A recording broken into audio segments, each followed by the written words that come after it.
অরূপ বিশ্বাস যার বিরুদ্ধে শ্লীলতাহানি এবং অপনাথ চন্দ্র টলিগঞ্জে বলবেন। 12 বছর আগে আমি প্রেস কনফারেন্স করেছিলাম যেদিন পার্টি থেকে বেরিয়েছিলাম। স্বরূপ বিশ্বাস অরূপ বিশ্বাস দুজনে মিলে যেভাবে ইন্ডাস্ট্রিকে বরবাদ করে দিয়েছে, 12 বছর আগের থেকে এখন আজকে 2026 শেষ করে দিয়েছে, ধুলোয় মিশিয়ে দিয়েছে। এবং শুধু স্বরূপ বিশ্বাস একা নয়, স্বরূপ বিশ্বাসের সঙ্গে আরও অনেক লোক আছে যারা তাকে পাত্তা দিতেন, তার সঙ্গে হ্যাঁ মেলাতেন, নাতে না মেলাতেন। এর জন্য প্রচুর টেকনিশিয়ান, প্রচুর আর্টিস্টের পেটের ভাত চলে গেছে এবং আমার মনে হয় তাদেরও শাস্তি হওয়া উচিত।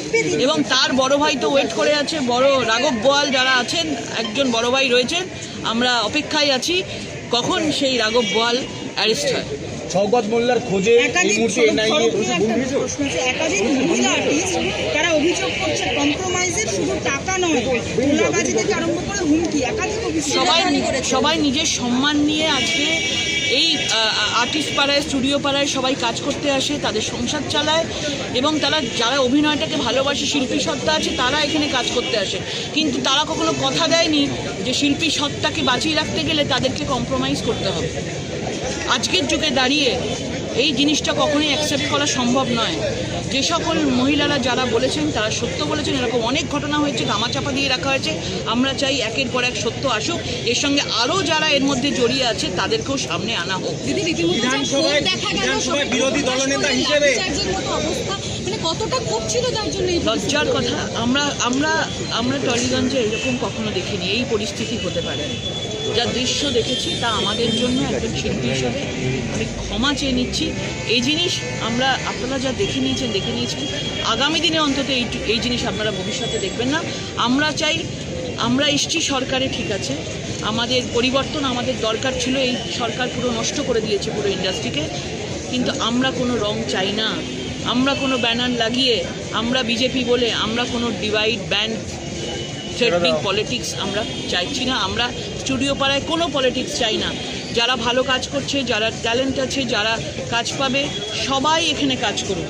এই পরিবেশ, আমরা একটা সুস্থ পরিবেশ আমরা ফিরিয়ে দিতে চাই। বিধানসভায় বিরোধী দলনেতা হিসেবে কাকে চাইছেন? হে বিপ্লবীগণ, আপনারা স্থির করুন। অভিষেকের দাক্ষিণ্য পাওয়া ঋতব্রতকে, নাকি 10 বারের বিধায়ক বর্ষিয়ান শোভনদেব চট্টোপাধ্যায়কে? আবেদন করেছেন কুণাল ঘোষ।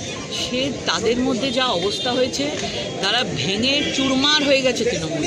তৃণমূল যার হাতে ছিল, সে তার হাত থেকে তৃণমূলের ফুল চলে গেছে, আর কিছু নেই। এখন তারাই ঠিক করবে, মানে দলটা তো উবে গেছে, আবার নতুন ছোট ছোট উপদল কি তৈরি হবে? দেখুন, একটা তৃণমূল থেকে কতগুলো উপদল তৈরি হয়, এক একটা এমএলএ এক একটা দল তৈরি করবে। দেখবেন আগামী দিনে আমাদের এখানে অপোজিশন বলে কেউ দাঁড়ানোর সাহস আর পাবে না।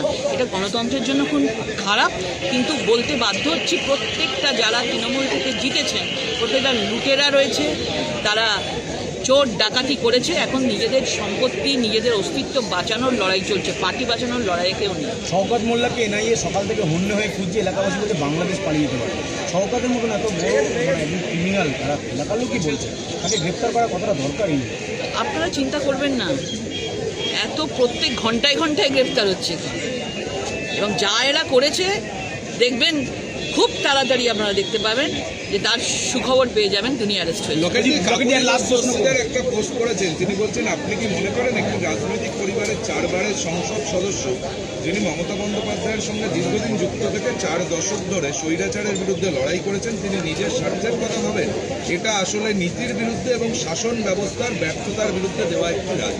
দেখুন, উনি যে কথা বলছেন, এত সিনিয়র মানুষ, আগেও বলতে পারতেন, আগেও কথা তুলতে পারতেন, কিন্তু আজকে যদি তৃণমূল জিতে যেত তাহলে কি উনি বলতেন? এখন বলবেন হ্যাঁ বলতাম। কিন্তু ঘটনাচক্রে তৃণমূল জেতেনি, ভারতীয় জনতা পার্টি জিতেছে। প্রত্যেকে এই পার্টিতে যারা ছিল, নিজের স্বার্থ বুঝে 40 বছর একজনের সঙ্গে থেকে তার বিবেক বুদ্ধি সব কিছু তাদের শির দ্বারা বিক্রি করে তারা আজকে সেই পার্টির বদনাম করছে। আমার মনে হয় আরেকটু সময় নিতে পারতেন, এত তাড়াতাড়ি করাটা বোধহয় উচিত হয়নি। এতদিন যার সঙ্গে ছিলেন তাকে এইটুকু সম্মান দেওয়া উচিত। যদি পানাগড়ে বায়ুসেনার ঘাঁটি থেকে 10 মিটার দূরে ঘোড়ার লনের উপর সিসি ক্যামেরা বসিয়ে একটা নজরদারি চলছিল, ইতিমধ্যে দুজনকে গ্রেপ্তার করা হয়েছে। এই যে বায়ুসেনার ঘাঁটির উপর নজরদারি, আপনি কি দেখছেন যে এটার মধ্যে কোনো ষড়যন্ত্র থাকছে? নিশ্চয়ই আছে, সেটা দেখছে, বায়ুসেনা দেখছে, তাদের ব্যাপার। তবে এখানে কেউ উল্টোপাল্টা কিছু করলে পার পাবে না এই সরকারে, এটা আপনারা প্রথম থেকেই দেখতে পাচ্ছেন। কোনো 2 নম্বরই কোনো কাজ এই সরকার এই মুখ্যমন্ত্রী করতে দেবে না। Thank you.